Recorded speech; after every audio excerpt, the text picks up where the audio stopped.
Item ಯಾವುದೇ ಇರಲಿ try ಮಾಡಿ ಆಚಿ ಚಿಕನ್ ಮಸಾಲಾ. ಆಚಿ ಚಿಕನ್ ಮಸಾಲಾ. ನಿನ್ನೆ ರಾಜ್ಯ ಸರ್ಕಾರ ಒಂದು ಐತಿಹಾಸಿಕ ನಿರ್ಧಾರ ಅಂತ ಪ್ರಕಟ ಮಾಡಿತು. ಒಳ ಮೀಸಲಾತಿ ಹಗ್ಗ ಜಗ್ಗಾಟಕ್ಕೆ ಒಂದು ಇತಿಶ್ರೀ ಹಾಡಿದ್ದೀವಿ, ನುಡಿದಂತೆ ನಡೆದಿದ್ದೀವಿ ಅಂತ ಸಿಎಂ ಸಿದ್ದರಾಮಯ್ಯನವರು ಹೇಳಿದ್ರು. ನ್ಯಾಯಯುತವಾಗಿ ಎಲ್ಲಾ ಸಮುದಾಯದವರಿಗೂ ನ್ಯಾಯ ಕೊಡಿಸುವ ಪ್ರಾಮಾಣಿಕ ಪ್ರಯತ್ನವನ್ನ ನಾವು ಮಾಡಿದ್ದೀವಿ, ಮಾತು ಕೊಟ್ಟಂತೆ ನಡೆದುಕೊಂಡಿದ್ದೀವಿ ಅಂತ. ಬಟ್ ಸಿದ್ದರಾಮಯ್ಯನವರು ಹೇಳಿದ್ರೆ ಸಾಕಾಗಲ್ಲ, ಸಮುದಾಯದವರು ಒಪ್ಕೊಳ್ಬೇಕಲ್ಲ. ನುಡಿದಂತೆ ನಡೆದಿದ್ದಾರೆ ನಮ್ಮ ನಾಯಕರು, ನಮ್ಮ ರಾಜ್ಯದ ಮುಖ್ಯಮಂತ್ರಿಗಳು ಅಂತ ಒಪ್ಪಿಕೊಳ್ಳುವ ಮನಸ್ಥಿತಿ ನನಗೆ ಕಾಣಿಸ್ತಾ ಇಲ್ಲ. ಮತ್ತೊಬ್ಬರು ಅತಿಥಿ ನಮ್ಮ ಜೊತೆಗೆ ಜಾಯ್ನ್ ಆಗಿದ್ದಾರೆ, ಅವ್ರನ್ನ ವೆಲ್ಕಮ್ ಮಾಡ್ಕೊಳ್ಳೋಣ. ಬಲಗೈ ಸಮುದಾಯದ ಮುಖಂಡರು ಆದಂತಹ ರಾಜಗೋಪಾಲ್ ಸರ್ ಇದ್ದಾರೆ. ಸರ್ ನಮಸ್ತೆ, ಕಾರ್ಯಕ್ರಮಕ್ಕೆ ಆತ್ಮೀಯ ಸ್ವಾಗತ. ಫಸ್ಟ್ ರಿಯಾಕ್ಷನ್ ಸರ್, ಸ್ವಲ್ಪ ಲೇಟಾಗಿ ಜಾಯ್ನ್ ಆದ್ರಿ. ಎನಿವೆ, ರಾಜ್ಯ ಸರ್ಕಾರ ಐತಿಹಾಸಿಕ ನಿರ್ಧಾರ ಅಂತಿದ್ದಾರೆ, ನುಡಿದಂತೆ ನಡೆದಿದ್ದೀವಿ ಅಂತಿದ್ದಾರೆ, ಕರೆಕ್ಟಾ ಸರ್? ಮೇಡಮ್, ಮೊದಲನೇದಾಗಿ ಹೇಳೋದಾದ್ರೆ ಇದು ಒಂದು ದೊಡ್ಡ ಬಿಕ್ಕಟ್ಟಾಗಿತ್ತು ಕರ್ನಾಟಕದಲ್ಲಿ.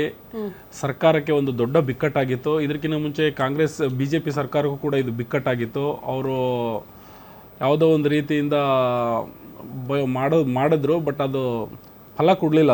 ಅದು ಸರ್ಕಾರ ಜಾರಿಗೆ ಕೂಡ ಆಗಲಿಲ್ಲ. ಕೆಲವೊಂದು ಸಮುದಾಯಗಳು ಕೋರ್ಟು ಮೆಟ್ಲು ಹತ್ತಿದ್ವು. ಅದರಿಂದ ಅದು ಆಗದೇ ಇರೋದ್ರಿಂದ ಈಗ ಸರ್ಕಾರ ಸಿದ್ದರಾಮಯ್ಯ ಅವರಿಗೆ ಇದು ಒಂದು ದೊಡ್ಡ ತಲೆನೋವಾಗಿ ಹೋಗಿತ್ತು. ಆ ತಲೆನೋವುಗಳಿಂದ ಒಂದು ತಿಂಗಳು ಮತ್ತೆ ಸಮಯ ತಗೊಂಡ್ರು. ಆ್ಯಕ್ಚುಲಿ ಹೋದ ತಿಂಗಳೇ ಇದನ್ನು ನಿರ್ಧಾರ ಮಾಡಬೇಕಾಗಿತ್ತು. ಅದು ಈಗ ನಿರ್ಧಾರ ಆಗಿದೆ. ಇದು ಮುಂಚೆ ಏನಪ್ಪ ಅಂತಂದರೆ 10-12 ವರ್ಷಗಳ ಹಿಂದೆ ಕೂಡ 5.5 ಮಾಡ್ಕೊಳ್ಳೋಣ ಅಂತಲೇ ಒಂದು ರೈಟ್ ಟು ಲೆಫ್ಟು ಅಂತ ಇತ್ತು. ಅದು 5.5 5.5 ಮತ್ತು 4.4 ಮತ್ತು 1 ಅಂತ ಮಾಡ್ಕೊಳ್ಳೋಣ ಅಂತ, 3+1 ಮಾಡ್ಕೊಳ್ಳೋಣ ಅಂತ ಇತ್ತು. ಆದರೆ ಈಗ ಒಂದು 20.25 ಕಡಿಮೆ ಆಗಿದೆ. ಆದ್ದರಿಂದ ಇಲ್ಲೇನು ಯಾರಿಗೂ ಅನ್ಯಾಯ ಆಗಿಲ್ಲ. ಆದರೂ ಏನಾಗಿದೆ ಅಂದರೆ ಡೇಟಾ ಈಗೇನು ಹೊಸ ಜನಗಣತಿ ಆಗ್ತಾ ಇದೆ ಕೇಂದ್ರ ಸರ್ಕಾರ, ಆ ಡೇಟಾ ಗಣತಿ ಪ್ರಕಾರ ಯಾವ್ಯಾವ ಸಮುದಾಯ ಎಷ್ಟೆಷ್ಟು ಸಂಖ್ಯೆ ಇದೆ ಇನ್ನೊಂದು ಸರಿ, ಯಾಕಂದರೆ ಜನಗಳಿಗೆ ಸ್ಪಷ್ಟತೆ ಇಲ್ಲ. ಇದು ಒಂದು ಅಂದಾಜಿನ ಮೇಲೆ ಈಗ ಸರ್ಕಾರ ಇವತ್ತು ಆದೇಶ ಮಾಡಿದೆ. ಇದಕ್ಕೆ ನಾವು ಯಾಕಂದರೆ ತಾತ್ಕಾಲಿಕವಾಗಿ ನಾವು ಶಾಂತವಾಗಿದ್ದೀವಿ. ಆದರೆ ಈ ಡೇಟಾ ಗಣತಿ ಸದಾಶಿವ ಆಯೋಗ ವರದಿಯವರು ಕೂಡ ಸರಿಯಾಗಿ ಡೇಟಾವನ್ನು ಅನಲೈಸ್ ಮಾಡಿಲ್ಲ. ಆಮೇಲೆ ನಾಗಮೋಹನ್ ದಾಸ್ ವರದಿಯಲ್ಲಿ ಅವರು ಕೂಡ ಕೊಟ್ಟಿದ್ದಾರೆ. ಬಟ್ ಡೇಟಾವನ್ನು ಅಲ್ಲೇನಾಗಿದೆ, ಕೆಲವೊಂದು ಸಮುದಾಯಗಳು ಕೆಲವೊಂದು ಕ್ಯಾಟಗರಿಗೆ ಸೇರ್ತವೆ. ಆ ಸಮುದಾಯಗಳನ್ನು ಬೇರೆ ಕ್ಯಾಟಗರಿಗಳಿಗೆ ಸೇರಿಸಿರೋದ್ರಿಂದ ಕೆಲವೊಂದು ಕ್ಯಾಟಗರಿಗಳಿಗೆ ಅನ್ಯಾಯ ಕೂಡ ಆಗಿದೆ. ಸೊ ಅದನ್ನ ಕರೆಕ್ಟಾಗಿ ಬರಬೇಕಂದ್ರೆ ಕರೆಕ್ಟಾಗಿ ಜನಗಣತಿ ಆಗಬೇಕು. ಆ ಜನಗಣತಿನಲ್ಲಿ ಜನಗಳು ಕೂಡ ಭಾಗಿಯಾಗಬೇಕು. ಆಗ ಮಾತ್ರ ಅದು ಒಂದು ನ್ಯಾಯಯುತವಾದ ಎಲ್ಲರಿಗೂ ಸಮಪಾಲು ಸಿಗುತ್ತೆ. ಇಲ್ಲ ಅಂತಂದ್ರೆ ಈ ಸಮಸ್ಯೆ ಹಾಗೆ ಮುಂದುವರಿಯುತ್ತೆ. ಸದ್ಯಕ್ಕೆ ಈಗ ಎಲ್ಲರೂ ಶಾಂತ ರೀತಿಯಿಂದ ಇದ್ದಂಗೆ ಕಾಣಿಸ್ತಾ ಇಲ್ಲ ರಾಜಗೋಪಾಲ್ ಸರ್.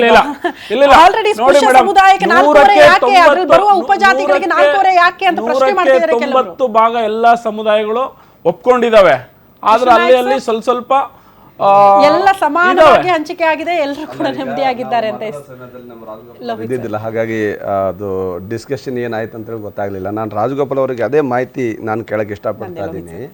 ಏನಾಗಿದೆ ಅಂತಂದ್ರೆ ಈಗ 30+1 4 ಅಂದ್ರೆ 34 ಲಕ್ಷ ಇದ್ದಿದ್ದು ನಮ್ಮ ಬಲಗೈ ಸಮಾಜದವರು, 36 ಲಕ್ಷ ಇದ್ದಿದ್ದು ನಮ್ಮ ಎಡಗೈ ಸಮಾಜದವರು. ನಾವು ಇತರೆ ಅಲೆಮಾರಿ ಮತ್ತೆ ನಾವು ಲಂಬಾಣಿ ಭವಿಷ್ಯ ನಾವು ಸೇರಿಸಿ 34 ಲಕ್ಷ.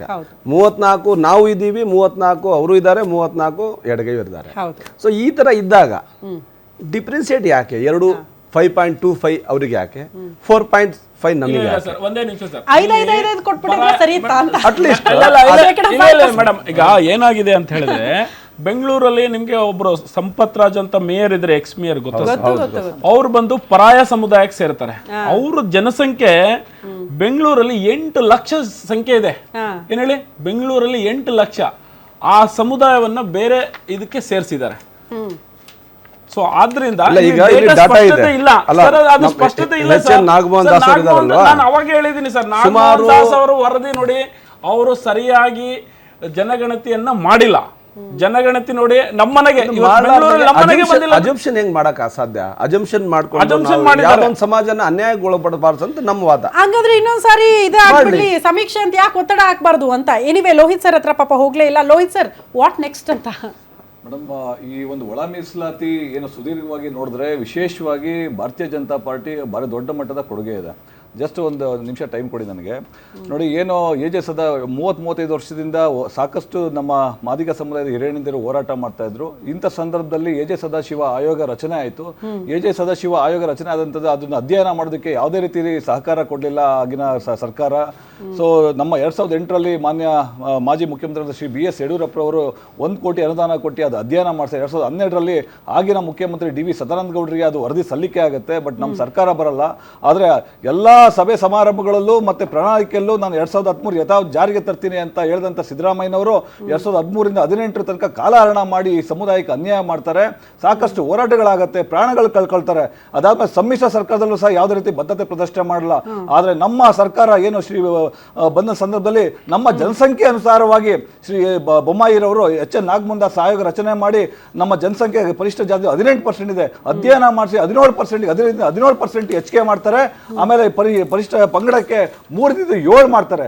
24% 2 ಸಮುದಾಯಗಳಿಗೆ ಕೊಡುವಂಥ ವ್ಯವಸ್ಥೆ ಆಗುತ್ತೆ. 2020ರಿಂದನೇ ಅದು ಜಾರಿಗೆ ಆಗಿ ಸಾಕಷ್ಟು ಹಲವಾರು ಮೆಡಿಕಲ್ ಕಾಲೇಜು ಅಥವಾ ಇಂಜಿನಿಯರಿಂಗ್ ಸೀಟ್ ನೇಮಕಾತಿ, ಉದ್ಯೋಗಗಳ ನೇಮಕಾತಿ ಆಗುತ್ತೆ ಇಲ್ಲಿ ತನಕ ಡಿಸೆಂಬರ್ 2025 ತನಕ. ಸೊ 2000 JC ಮಾಧುಸ್ವಾಮಿ ಅವರ ಉಪಸಮಿತಿ ರಚನೆ ಮಾಡಿ ಒಳ ಮೀಸಲಾತಿ ಜಾರಿಗೆ ತರೋದಕ್ಕೋಸ್ಕರ ಶ್ರೀ ಬಸವರಾಜ ಬೊಮ್ಮಾಯಿರವರು ಒಂದು 4 ಅವಾಗ ಕೋರ್ಟಲ್ಲಿ ಕಾನೂನು ಕೇಸ್ ಇರುತ್ತದೆ ಸುಪ್ರೀಂ ಕೋರ್ಟಲ್ಲಿ. ಆದರೆ ಕೇಂದ್ರಕ್ಕೆ ಶಿಫಾರಸು ಮಾಡ್ತಾರೆ. 4 ಗುಂಪುಗಳಾಗಿ ವರ್ಗೀಕರಣ ಮಾಡ್ತಾರೆ. 6 ಎಡ ಸಮುದಾಯಕ್ಕೆ, 5 ಬಲಗೈ ಸಮುದಾಯಕ್ಕೆ, 5.5 ನಮ್ಮ ಬಲಗೈ ಸಮುದಾಯಕ್ಕೆ, 4.5 ನಮ್ಮ ಲಂಬಾಣಿ ಬೋವಿ ಕೊರ್ಚಾ ಕೊರ್ಮ ಮತ್ತು ಅಲೆಮಾರಿ ಸೂಕ್ಷ್ಮ ಅತಿ ಸೂಕ್ಷ್ಮ ಸಮುದಾಯಗಳಿಗೆ 1% ಕೊಟ್ಟು ಒಂದು ನ್ಯಾಯಯುತವಾದಂಥ ಅವಕಾಶ ಕಲ್ಪಿಸ್ಕೊಡ್ತಾರೆ. ಕೇಂದ್ರ ಸರ್ಕಾರ ಶಿಫಾರಸು ಮಾಡ್ತಾರೆ. ಯಾಕಂದ್ರೆ ಆ ಸಂದರ್ಭದಲ್ಲಿ ರಾಜ್ಯ ಸರ್ಕಾರಕ್ಕೆ ಅವಕಾಶ ಇರಲ್ಲ.